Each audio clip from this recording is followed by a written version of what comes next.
এই পৃথিবী রব্বে করিম সুন্দর করে সৃজন করলেন। জমিন ছিল না, আল্লাহ পানি সৃষ্টি করলেন।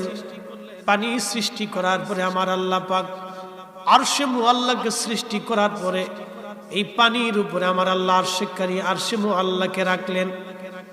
আরশে মুআল্লাকে রাখার পরে এই পানির ভিতরে তরঙ্গমালার সৃষ্টি হলো, বড় বড় ঢেউ, ঢেউয়ের মাধ্যমে ফেনার সৃষ্টি হলো। এই ফেনার মাধ্যমে আমার আল্লাহ জমিন, এই মাটি আমার আল্লাহ সৃষ্টি করলেন।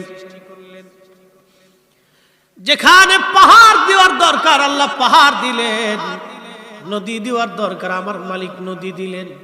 পদ্মা, মেঘনা, যমুনা পৃথিবীর বড় বড় নদী, ওই দজলা নদী বলেন, ফরাত নদী বলেন, নীল নদ বলেন, মরুভূমির ভিতর দিয়ে, আমাজন জঙ্গলের ভিতর দিয়ে, সুন্দর বনের ভিতর দিয়ে আল্লাহ পাক ক্যানেল, খাল কেটে দিয়েছেন আমার আল্লাহ।